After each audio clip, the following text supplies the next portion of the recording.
This is a picture of the circulatory system. The blue indicates deoxygenated blood, while the red indicates oxygenated blood. Deoxygenated blood from the body enters the right atrium from the vena cava. At the same time, oxygenated blood from the body enters the left atrium from the pulmonary vein. Blood is pushed into the ventricles when the atria contract.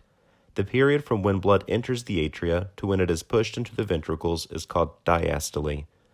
The ventricles contract after they have filled with blood. Blood from the right ventricle is pushed out to the lungs via the pulmonary artery, and blood from the left ventricle is pushed out to the body via the aorta.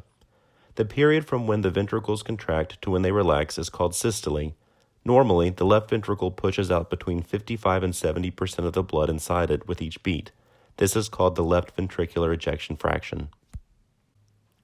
Heart failure refers to an inability of the heart to pump enough blood to meet the oxygen demands of the body. Common causes of heart failure include chronic hypertension and coronary artery disease. In this picture, we see that functional deficits cause the body to compensate via activation of the adrenergic and renin-angiotensin-aldosterone systems. These compensatory mechanisms first cause the heart to hypertrophy, or grow, and then dilate once the cardiomyocytes, or heart cells, die off. Cardiac hypertrophy and dilatation prevent the heart from working efficiently. The left ventricular ejection fraction consequently declines and the patient may become symptomatic. Heart failure can be divided into right ventricular heart failure and left ventricular heart failure, as well as diastolic heart failure and systolic heart failure. We will primarily be discussing left ventricular systolic heart failure, or heart failure with reduced ejection fraction, since this is the indication Entresto is approved for. Be aware, however, that left ventricular heart failure often leads to right ventricular heart failure. Symptoms of these conditions include coughing and shortness of air from where the blood backs up into the lungs, and swollen ankles from where blood backs up into the body. The New York Heart Association, NYHA, classifies the severity of heart failure symptoms based on level of clinical impairment and ranges from Class 1, or no limitation of physical activity, to Class 4, or symptoms present at rest. Diagnosis of heart failure with reduced ejection fraction relies heavily on the echocardiogram. An echocardiogram uses sound waves to visualize the heart and can determine the degree of structural and functional impairment. The left ventricular ejection fraction is usually found on the echocardiogram. Patients with heart failure with reduced ejection fraction often have elevated levels of brain natriuretic peptide, or BNP, which is a hormone secreted by cardiomyocytes when they are stretched. BNP may be measured using a blood sample. The treatment of heart failure with reduced ejection fraction focuses on the combination of three medication classes: ACE inhibitors, beta blockers, and mineralocorticoid receptor antagonist. Angiotensin II promotes heart remodeling and constricts blood vessels. ACE inhibitors block the conversion of angiotensin I to angiotensin II, while ARBs prevent angiotensin II from binding to its receptor.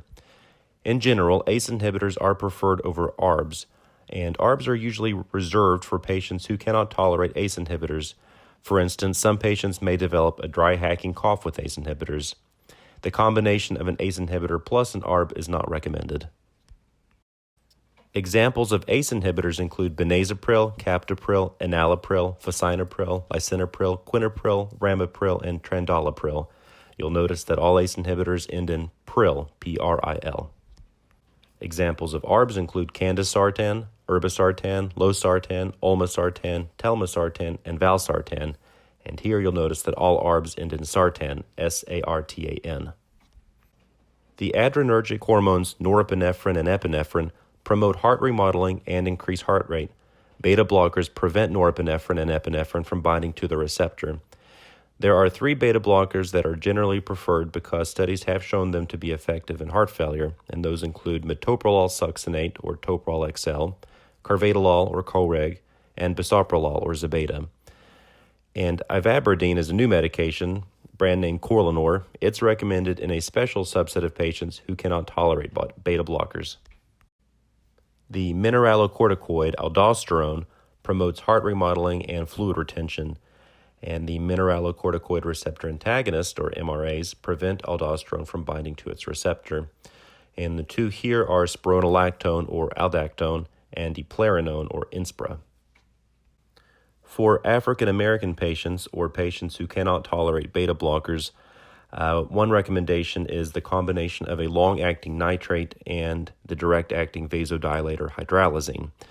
And long-acting nitrates include isosorbide mononitrate, or IMDUR, and isosorbide dinitrate, or Isordil. Diuretics do not reduce mortality in heart failure, but they do provide symptomatic relief by reducing fluid overload. And diuretics commonly seen would be the loop diuretics, furosemide, bumetanide, and torsemide, as well as the hydrochlorothiazide-like diuretic metalizone.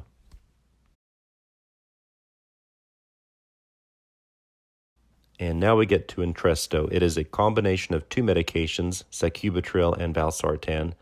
And sacubitril stops the enzyme neprilysin from breaking down BNP.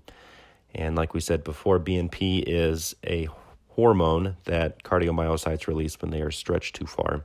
It reduces fluid overload, it relaxes blood vessels, and it inhibits heart remodeling. Valsartan is an ARB, and the reason you'll see that the doses for valsartan with Entresto are different from what you'll see in Diovan, it's because they use a different salt. And so the equivalent doses for the valsartan found in Entresto, 26, 51, and 103 milligrams. The equivalent doses that you would find in Diovan tablets are 40, 80, and 160 milligrams, respectively.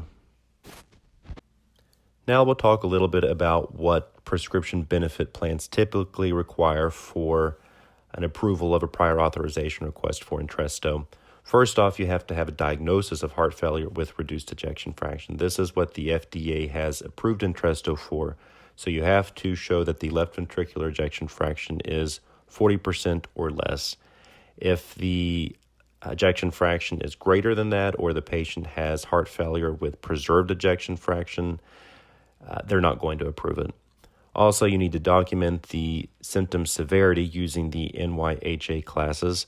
A lot of times, the progress note will not explicitly state which NYHA class the patient belongs to, but normally you can find phrases like shortness of breath while mowing grass or difficulty walking upstairs, and that's enough to indicate at least NYHA class 2.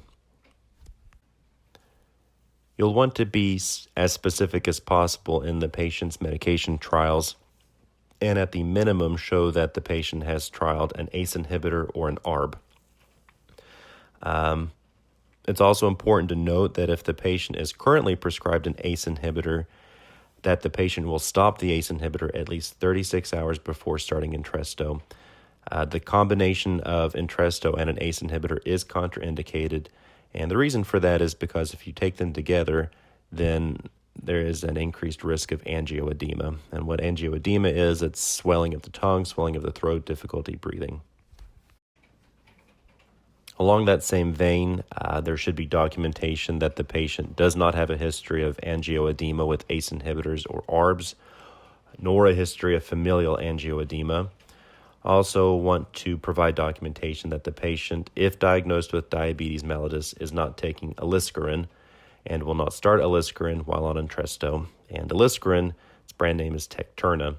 Clinical trials showed a disproportionately increased risk of hypotension and renal insufficiency in patients with diabetes mellitus who were taking both aliskiren and Entresto at the same time. And finally, documentation that the patient, if a female of childbearing potential, is not pregnant.